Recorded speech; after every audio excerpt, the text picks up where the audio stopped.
Current affairs, this is one lots of people tend to worry about. It could be, what have you read in the news recently? What are the challenges facing the firm? What is your opinion on this particular topic? First bit of advice that you've heard a million times is read the news regularly. Subscribe to social media feeds or the Financial Times Digest email or whichever method you find most beneficial, but you need to be reading the news regularly. Otherwise you will struggle to pick up a genuine understanding, a broad understanding of the landscape. I would advise having 2 or 3 topics that you can really focus on. Give the arguments surrounding that issue. So if it's corporation tax, the arguments why people say corporations should pay more tax, the arguments against that, and also, really importantly, how that issue affects the firm and its clients. If the tax rate goes up, could that affect the workflow of particular departments? Could this be offset by other departments finding work? So depending on the firm you're in, that will obviously vary. But pick topics that interest you for that real focus, because it's more likely to come across that you have that genuine required interest in current affairs if you're excited whilst talking about something. Be able to describe the issue, of course, and be ready to provide a personal opinion. And if you can't provide a personal opinion, it will seem like, 1, you don't really care, and 2, you haven't really done your research. But in addition to that, do keep track of the general news stories. If a referendum is about to happen, or a general election is about to happen, or there's been an oil crisis, or whatever it may be, if that's been on the front page of the news recently, and you haven't heard of it, if you get asked about it in an interview, then it shows that you don't really have that interest, and you've just maybe selectively revised a couple of topics for the sake of your interview. So that's why it's very important to keep track. And on the morning of your interview, read the front page. I prepared a lot on a regulation topic for an interview, and that regulation was announced on the morning of my very first interview, and it come out completely different to how everyone had expected. And sure enough, that came up in my interview, and luckily I'd read that story on the train to my interview.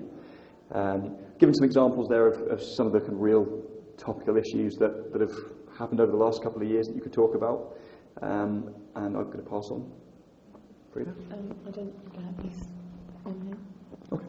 Do you want... So, did you have anything to add? Oh, no, I think something that's really important to add is, as Jake said, with the interest, because sure, you might be able to gain the knowledge quickly, but it is really crucial to emphasise that what they're looking for is actually the commercial interest as well. It's really hard to fake a genuine interest in something, so be prepared to prepare quite well in advance and try to develop an interest, even if you don't have it, for the particular topics that you are preparing to talk about. Whether it be, the EU or issues with, the upcoming elections, and whether or not there's going to be a referendum in a couple of years' time on exit from the EU, and try and understand the wider connotations of that, and you might actually be able to find something you find interesting or that might affect you personally. And just last thing, make absolutely sure that you're up to date on the news for the employer that you're applying to. Make sure that you're checking that there's not some big news story about them that you have completely missed. This we could talk about for 15, 20, 100 hours, so we're going to keep it really brief for the purposes of this video. But the other element of commercial awareness involves technical interviews. So it could be case studies about financing a deal or a merger and acquisition, investment options, the role the firm takes in a particular deal, improving business performance. But they will expect you, depending on the firm you're applying for and the role, they will expect you to have at least a foundational knowledge of business, economics, finance. If you're going to a law firm, then the kind of commercial law, technical knowledge. So that's something you need to consider, because if you don't have that, it's going to be very difficult to tackle case studies.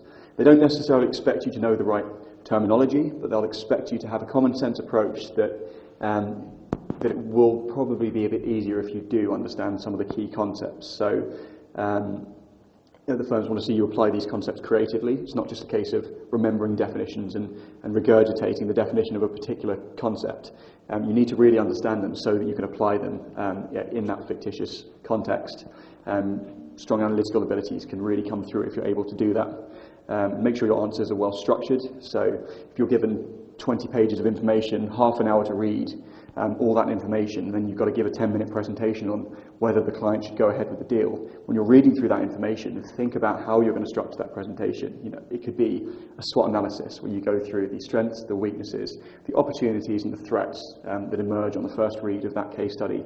In turn, divide a paper up into 4 sections and just jot down little bullet points as you're reading through the information in the right sections for SWOT, and maybe that will help you to structure it.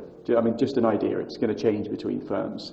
For preparation, Chris Stokes has written a really good book called Know the City, and another called Commercial Awareness that gives a really good overview of how the city works.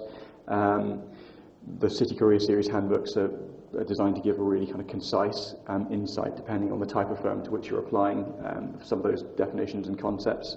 And there are so many other resources very specific to different types of firms that can help you with that. And finally, with banking consultancy interviews, generally I think those are the 2 main ones. You tend to have brain teasers, so it might be how many windows do you think there are in this building, or how many taxis are driving around London at any one time, and make sure you really do your research and try to prepare for those. Again, this is outside the scope of this presentation. There might be some mental arithmetic tests as well. I think it happens less so with law students, but I have heard reports that occasionally they can be thrown into the mix. So just to give you an idea of what to expect in the interview situation, this is usually for full internships, so penultimate year internships. I've heard it's happened with banking spring weeks occasionally, or for some of the firms, but it's something to really look out for. Okay, so there are just some potential resources you might want to take a look at. Hopefully you found this useful. We haven't rambled on for too long, so you should have access to the PowerPoint slides.